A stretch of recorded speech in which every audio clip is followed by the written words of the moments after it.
कर दो रिकॉर्डिंग चालू कर दी।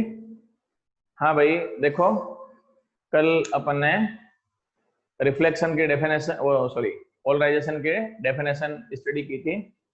अब अपन चलते हैं अनपोलराइज लाइट को पोलराइज लाइट में कन्वर्ट करने के 3-4 मेथड्स हैं। तो तुम्हारे सिलेबस में एक तो बाई रिफ्लेक्शन है, उसके बाद में डबल रिफ्लेक्शन है और डाइक्रोइज्म है और एक स्कैटरिंग है। तो स्कैटरिंग एनसीईआरटी में है बट तुम्हारे यहाँ नहीं है। फर्स्ट अपन चलते हैं पोलराइजेशन बाय रिफ्लेक्शन। ठीक है, एक छोटा सा डायग्राम है, उसके बाद में अपन आगे चलते हैं। तो देखो, ये कोई प्लेन सरफेस हो गई, ये नॉर्मल हो गया, ये अपने पास अभी समझ में आ जाता है क्या है सारा मामला। आईपी, ये भी IP,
IP is a angle of polarization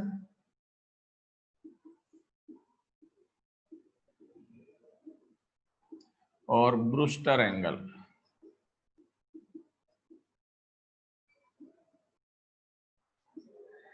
ठीक है, तो सबसे पहले तो अपन चलते हैं, मैं बता देता हूं। व्हेन अनपोलराइज्ड लाइट, और अपन ये भी कह सकते हैं when light incident on a surface then some part is a reflected and rest part is a refracted. जैसे मान लो कि कोई ग्लास स्लैब है, तो उस पर सनलाइट आती है, तो उसका कुछ पार्ट तो रिफ्लेक्शन में चला जाएगा और जो रेस्ट पार्ट है वो रिफ्रैक्शन में। रिफ्रैक्शन मतलब इमर्ज हो जाएगा अपने पास, आप जानते हो, ट्रांसमिशन में चला जाएगा तो आर पार निकल जाता है। अब अपन चलते हैं, एक दो चीजें बता देता हूं। ये अनपोलराइज लाइट को शो करने का तरीका है, और ये तो बात यहाँ पर हो गई। अनपोलराइज लाइट की रेज होती है ना, यूं शो करते हैं भाई, ये रहा तरीका। देखो, ये तो लाइट वेव की डायरेक्शन हो गई, ये अपने पास वाइब्रेशंस हो गए, तो वाइब्रेशन पैरेलल टू पेपर हो गए और परपेंडिकुलर टू पेपर भी हैं। इसका मतलब इन एवरी पॉसिबल डायरेक्शन हो गए कि नहीं हो गए, दोनों डायरेक्शन में हो गए। तो ये अपने पास अनपोलराइज लाइट को डिनोट करने का मेथड है। तो ये अनपोलराइज लाइट है, अगर ऐसा मतलब पैरेलल भी है एंड डॉट भी है, it is A unpolarised light. आगे अपन चलते हैं। When unpolarised light incident on a surface with a particular angle, when unpolarized light incident on a surface with a particular incidence angle, then reflected light is totally polarized। ठीक है, angle of incidence in this condition is called angle of polarization और Brewster angle।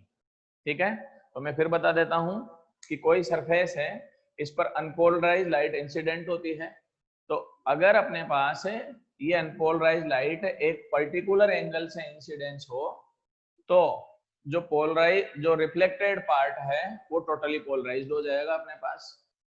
और incidence angle का ये value it is called angle of polarization और Brewster angle. IP से भी denote करते हैं, IB से भी डिनोट करते हैं, B फॉर ब्रूस्टर।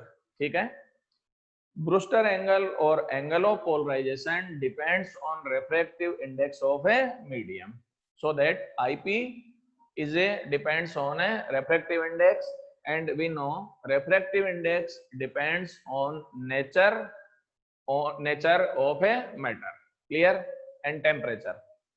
तो अब अपन डायग्राम बता देता हूं मैं। देखो सबसे पहले अनपोलराइज लाइट है, तो ये नॉर्मल इंसिडेंट रे हो गई, ये एंगल ऑफ इंसिडेंस हो गया।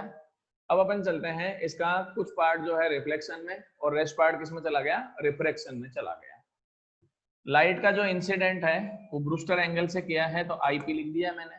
आप जानते हैं कि in reflection angle i is equal to angle r, so that ये आईपी देन ये भी क्या हो जाएगा, आईपी हो जाएगा। ये नॉर्मल हुआ तो ये एंगल ऑफ रिफ्रैक्शन हो गया अपने पास, ठीक है। अब ब्रूस्टर एंगल से इंसिडेंस हो रहे हैं, then reflected light ray totally क्या हो गई, पोलराइज्ड हो गई। तो देखो एक बार केवल डॉट वाले वाइब्रेशंस हैं कि नहीं है, तो perpendicular to plane of paper हो गए ओनली, पैरेलल अपने पास लाइट नहीं है। जो रेस्ट पार्ट बचेगा वो रिफ्लेक्टेड रे हो जाएगी, पार्शियली पोलराइज्ड कहते हैं इसको भी। क्या कहते हैं इसको, it is called partially polarized. इसको समझने का मेथड यूं भी बता देता हूं मैं आपको। सपोज दैट कि 100 वाइब्रेशंस हैं, उसमें से 1 वाइब्रेशन इधर आ गया, जो बचे वो कितने हो गए, 99 वाइब्रेशंस हो गए, वो यहाँ पर आ गए, तो वो पोलराइज्ड हो गई और ये पार्शियली पोलराइज्ड हो गई। क्लियर? Any doubt? कोई डाउट हो तो बता देना भाई। 100 वाइब्रेशंस थे, उनमें से 1 वाइब्रेशन रिफ्लेक्शन में चला गया, जो रेस्ट 99 बचे वो रिफ्रैक्शन में आ गए, वो क्या हो जाएंगे, पार्शियली पोलराइज्ड लाइट कहते हैं। आगे अपन चलते हैं। when light incident on a surface with Brewster angle, then reflected ray and refracted ray are perpendicular to each other. ये भाई एक्सपेरिमेंट के रिजल्ट हैं। when light incident with angle of polarization, then reflected and refracted ray are perpendicular to each other, so that angle between rays is 90 degree. Here reflected ray at angle of 90. अब अपन यहां से चलें, देखो एक बार ये straight line है, straight line पर एक साइड में टोटल एंगल कितना हो जाएगा, 180। तो देखो एक बार आईपी 90 एंड आर, इन तीनों का अगर सम लेते हैं किसके इक्वल होना चाहिए, 180 के इक्वल। कहां से रिपीट करें, ये लेट जुड़ा होगा।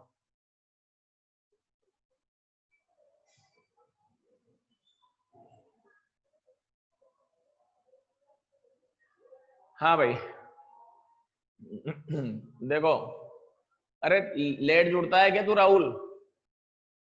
सबसे पहले अनपोलराइज्ड लाइट है, ये अपने पास इंसिडेंट होती है, इसका कुछ पार्ट तो रिफ्लेक्शन में जाता है, रेस्ट पार्ट किस में चला जाता है, रिफ्रैक्शन में चला जाता है।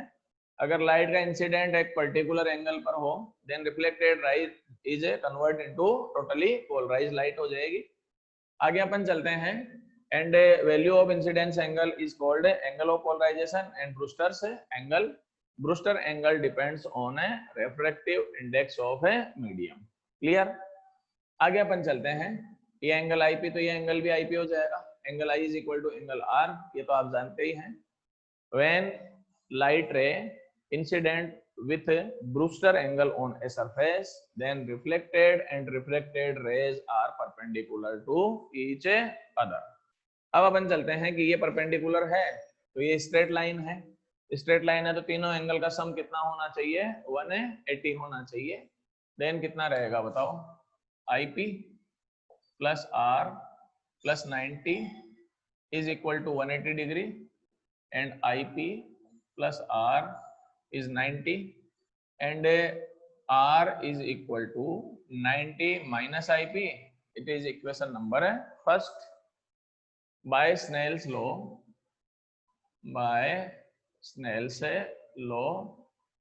N is equal to sin IP upon sin R. By placing value of R, then by equation first we get N is equal to sin IP upon sin 90 minus IP. As we know, sin 90 minus theta is equal to cos theta.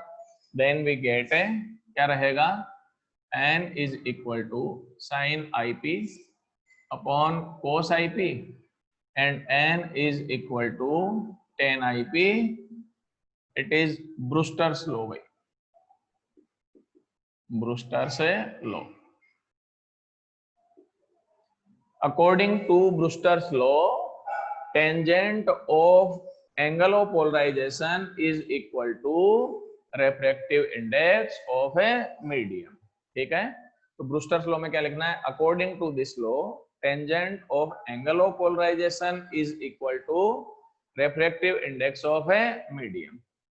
इसी में ये भी लिख सकते हैं IP is equal to tan inverse n.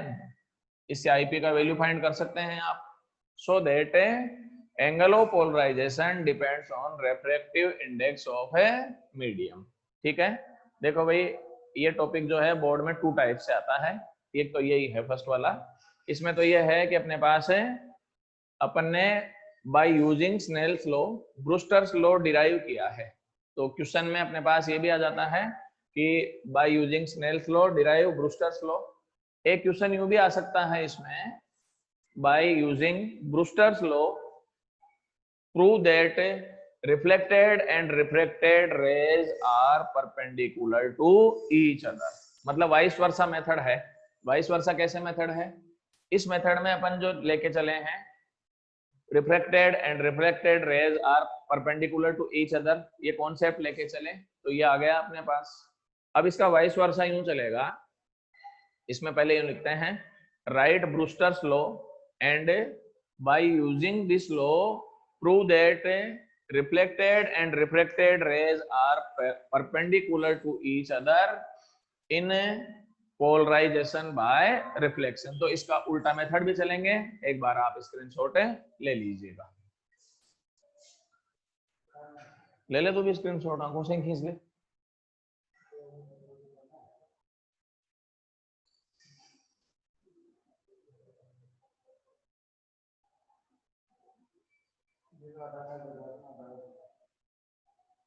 हो गया जी भाई,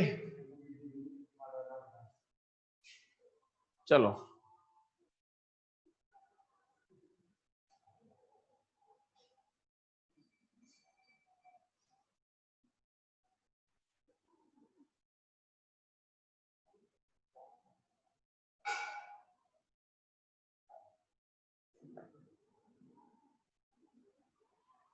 हाँ भाई, इसका रिवर्स मेथड बता देता हूं मैं. रिवर्स मेथड कैसे चलता है, by Brewster's law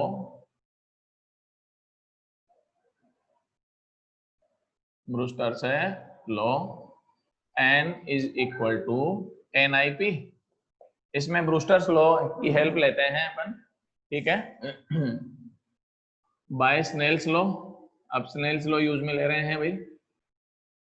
n is equal to sine IP upon sine R, then sine IP upon sine R is equal to tan IP.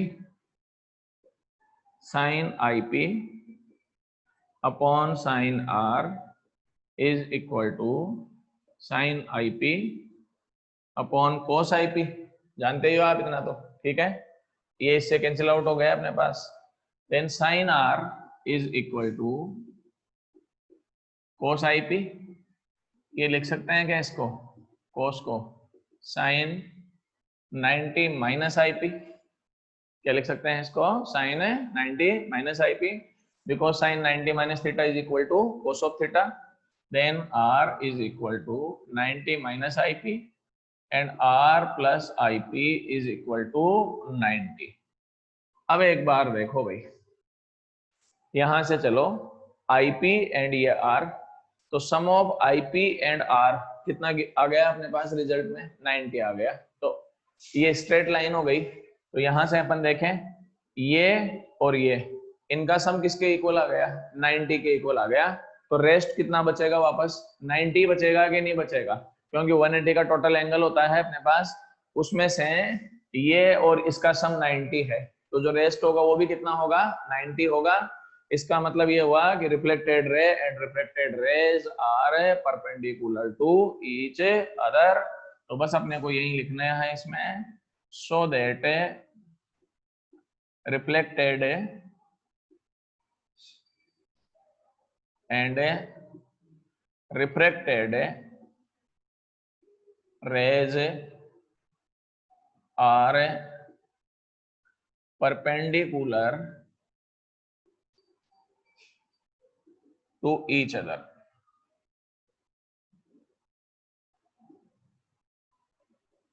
अब एक बार आप इसका स्क्रीनशॉट ले लें, उसके बाद में अपन आगे चलते हैं भाई।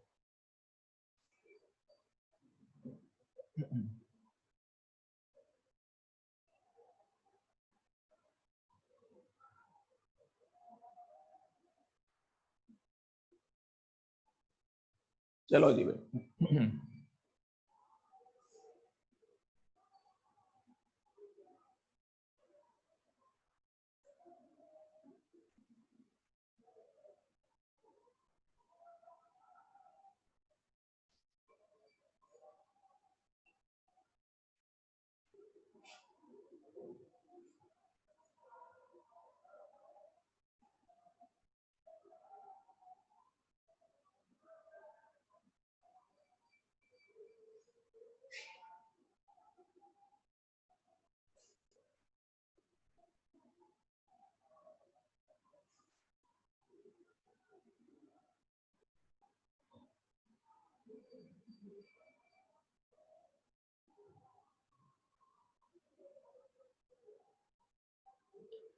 Polarisation by refraction.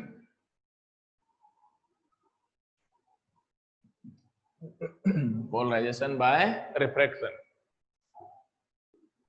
फर्स्ट था reflection, it is a refraction. इसमें ग्रुप ऑफ प्लेट्स लेते हैं भाई,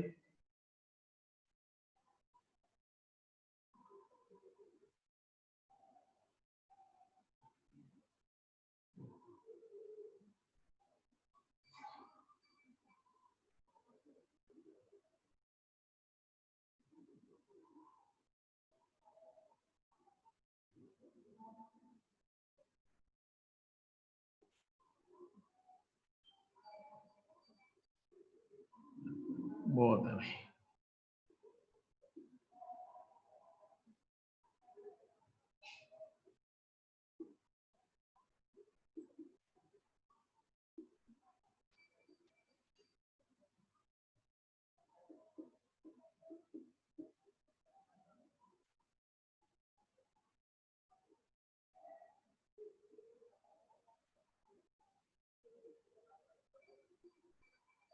देखो जी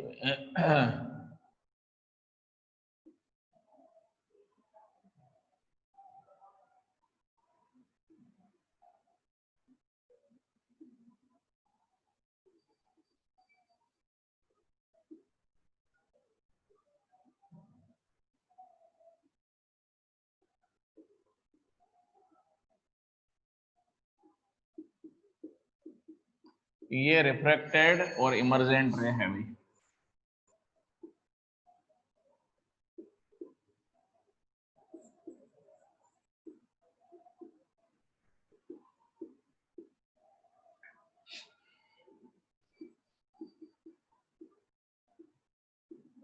ये पोलराइज्ड, ये रिफ्लेक्टेड।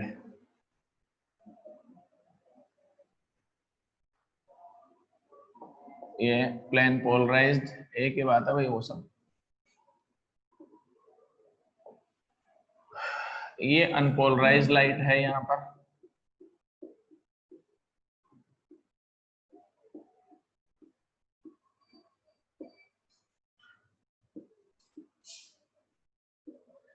देखो भाई, सबसे पहले अपन चलते हैं इसमें, when light incident on a surface, वही पिछली बार इसमें बताया था, then some part of light is reflected and rest part is reflected.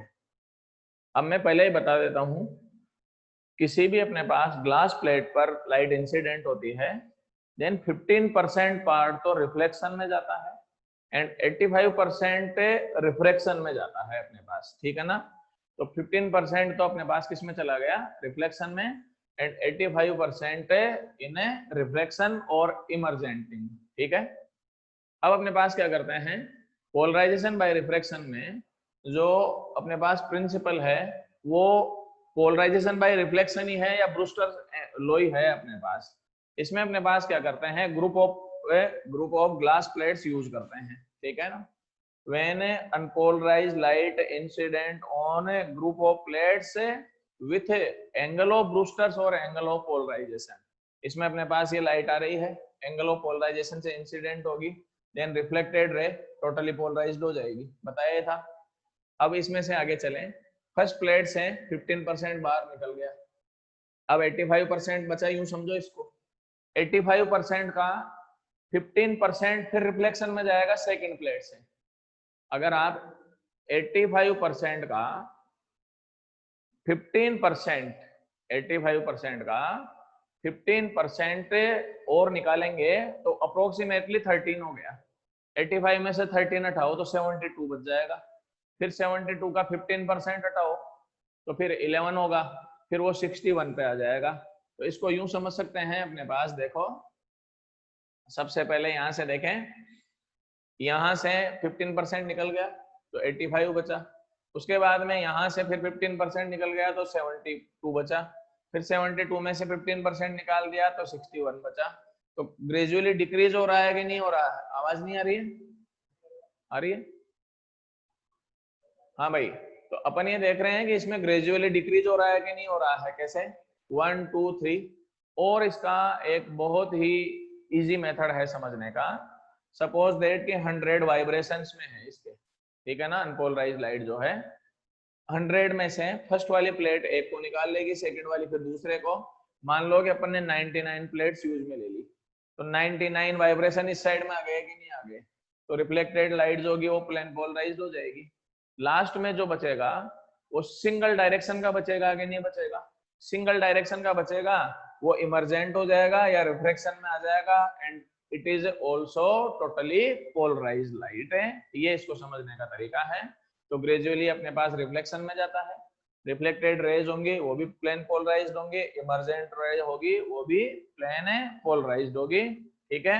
अब स्क्रीनशॉट ले लो, आगे बढ़ेंगे। ये कैसे करिए, आवाज नहीं आ रही है, अच्छा रेखे मांग रहा है वो, भेज देंगे, अब तो खुलने वाली है स्कूल, स्कूल आने की आदत डालो हम तो तुम धीरे धीरे।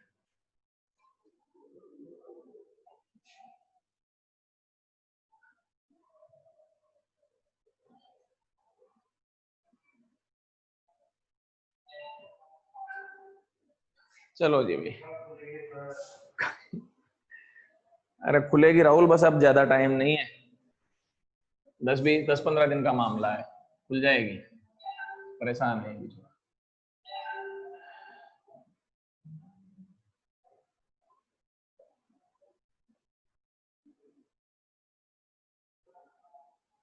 डबल रिफ्रैक्शन, डबल है रिफ्रैक्शन,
हाँ जी भाई।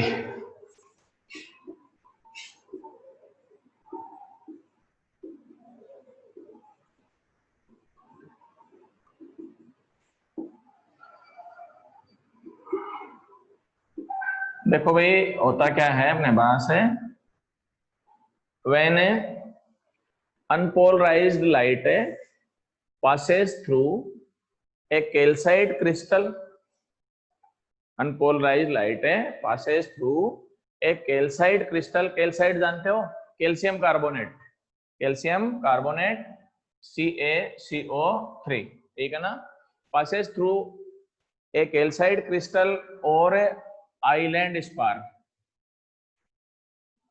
Island spark. देखो भाई ये भी क्रिस्टल्स हैं, ये सब केमिस्ट्री का मैटर है सारा का सारा।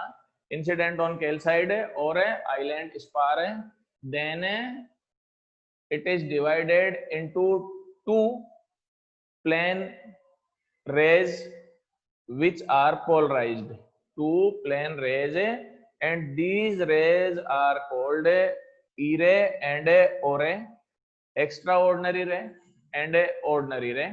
इसको सबसे पहले मैं बता देता हूँ, इसका ओ रे एंड ई रे का अपने पास पता कैसे चला था। होता यह है कि अगर मान लो अपने पास कोई पेपर है, उस पेपर पर अपन कुछ लिख देते हैं, उसके ऊपर जब अपन कैल्साइट का क्रिस्टल रखते हैं, तो कैल्साइट के क्रिस्टल में अपने को जो भी अपन ने लिखा है उसकी टू इमेजेस बनती हुई दिखेगी अपने पास। अब जब क्रिस्टल को रोटेट कराते हैं तो उसमें से एक इमेज तो स्टेशनरी रहती है और सेकंड इमेज जो है ना वो स्टेशनरी इमेज के अपने पास है राउंड लगाती है, रोटेट करती है अपने पास। जैसे जैसे क्रिस्टल को रोटेट कराते हैं ना तो वो राउंड लगाती रहती है। तो ये दो इमेज बनी, one image is called ordinary image and second image is called extraordinary image, so that when unpolarized light enter into calcite crystal or island spar crystal, then it is divided into two parts, one is called O ray and other is E ray। ordinary image is formed by O ray and extraordinary image is formed by E ray।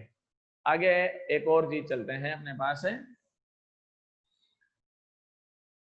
हाँ, O ray follow all rules of reflection and refraction, O ray follow all rules of reflection and refraction, but E ray not follow rules of refraction, ठीक है, E ray not follow rules of reflection. आगे एक और चीज चलते हैं, speed और velocity of O ray in crystal is equal for all parts but it is different for E ray in different parts. मतलब ये है ओ रे की स्पीड जो है वो पूरे क्रिस्टल में हर पार्ट में इक्वल होगी, बट अपने पास ई रे जो है उसकी स्पीड डिफरेंट पार्ट में डिफरेंट होगी, डिफरेंट पार्ट में डिफरेंट होगी। इसका मीनिंग ये हो गया कि रेफ्रेक्टिव इंडेक्स भी अलग अलग हो जाएगा। तो ओ रे के लिए रेफ्रेक्टिव इंडेक्स अलग हो जाएगा, ई रे के लिए रेफ्रेक्टिव इंडेक्स अलग हो जाएगा। आगे अपन चलते हैं, कैल्साइट का जो क्रिस्टल है उसका स्ट्रक्चर जो होता है अपने पास है वो पैरेलल हेक्सागोन होता है भाई। कैसा होता है? पैरेलल हेक्सागोन, ठीक है ना। पैरेलल हेक्सागोन कैसा होता है, वैसे आप केमिस्ट्री में स्टडी कर चुके हो, फिर भी मैं बता देता हूं। अभी आप घर पे जिस रूम में बैठकर पढ़ रहे हो, ठीक है ना, अब कोई ये मत कह देना कि मैं तो बाहर नीम के पेड़ के नीचे बैठा हूं, तो उसके लिए नहीं होगा अप्लाई, है ना। आप कमरे में बैठ के पढ़ रहे हो, आपका रूम जो है ना या तो क्यूब है या फिर क्यूबॉइड है, ठीक है ना। क्यूब में तो आप जानते हो सारे फेसेज या सारी साइड से इक्वल होती हैं। क्यूबॉइड में अपने पास एंगल्स तो राइट एंगल हो जाएंगे पर साइड डिफरेंट हो जाएंगी। क्यूब या क्यूबॉइड है तो आपके रूम में हर जगह जो है ना राइट एंगल बनेगा दीवारों में अपने पास। तो कितने एंगल हो गया? 90 का एंगल हो गया अपने पास। अब पैरेलल हेक्सागोन कैसा होता है? फेस तो 6 ही होते हैं, तुम्हारा जो रूम है उसमें भी 6 फेस हैं। 6 फेस कैसे हैं? एक तो सामने की दीवार जहाँ बैठे हुए हैं, एक पीछे वाली हो गई, एक नीचे एक ऊपर, और दोनों अपने पास लेफ्ट एंड राइट वाली हो गई अपने पास। तो 6 फेस इसमें भी है, पर इसमें एंगल कितना है? 90 का एंगल है। जो पैरेलल हेक्सागोन होते हैं उसमें फेस तो 6 ही होते हैं, बट एंगल 90 का नहीं होता है भाई, एंगल 90 का नहीं होता है। एंगल उसमें यूं होता है जैसे ये वॉल है अपने पास, अभी तो राइट एंगल पे है, ये यूं हो गई अपने पास, यूं हो गई, तो जो नीचे वाला एंगल है अपने पास वो लेस देन 90 हो गया, और ऊपर वाला एंगल क्या हो जाएगा, अबव 90 हो जाएगा, मोर देन 90 हो जाएगा। तो जो अपने पास हेक्सागोन है उसका स्ट्रक्चर यूं बनता है भाई, कभी बनाओगे भी तो ये है इसको बनाने का मेथड है, ऐसे बनता है भाई हेक्सागोन। वैसे आप लोग केमिस्ट्री में पढ़ चुके हो जहां तक मुझे ध्यान है, वो आते हैं ना FCC, ये सब के सब जो आते हैं वो चलते हैं इसमें।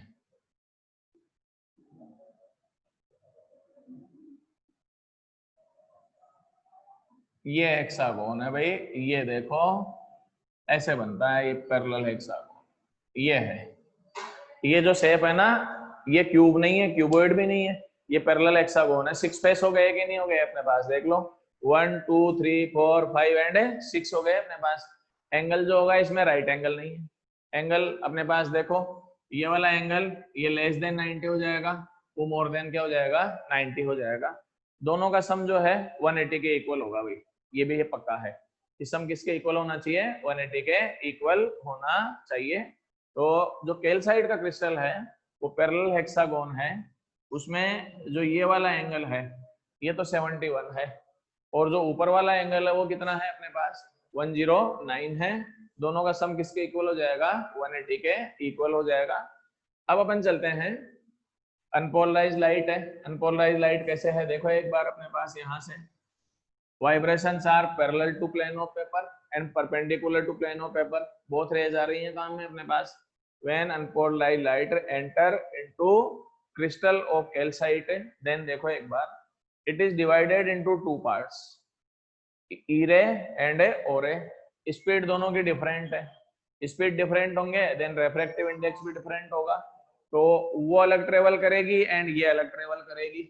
उसके बाद में जब दोनों अलग अलग निकल जाएगी अपने पास वहां से, ये ओ रे हो जाएगी, ये कौन सी रे हो जाएगी, ई रे हो जाएगी, ठीक है।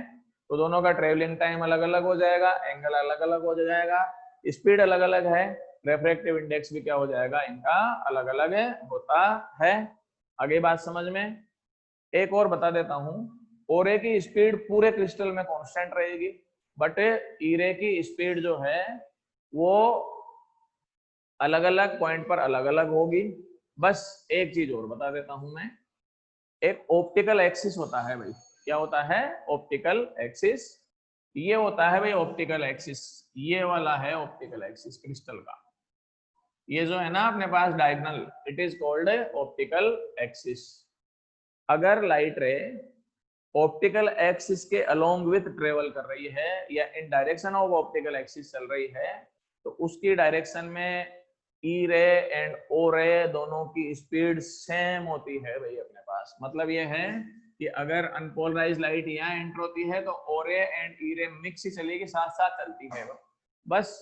तो ऑप्टिकल एक्सिस की डायरेक्शन में तो दोनों सेम स्पीड से चलेगी, अदरवाइज जो है दोनों की स्पीड डिफरेंट होगी। स्पीड अगर अलग अलग होगी तो रिफ्रैक्टिव इंडेक्स भी क्या हो जाएगा अलग अलग, it is called a double refraction. आ गया समझ में अपने पास ई रे एंड ओ रे का कॉन्सेप्ट, डबल रिफ्रैक्शन का भी आ गया होगा, ठीक है। अब आप स्क्रीनशॉट ले लीजिए, टाइम हो गया, बाकी कल टेस्ट है ही। Thank you.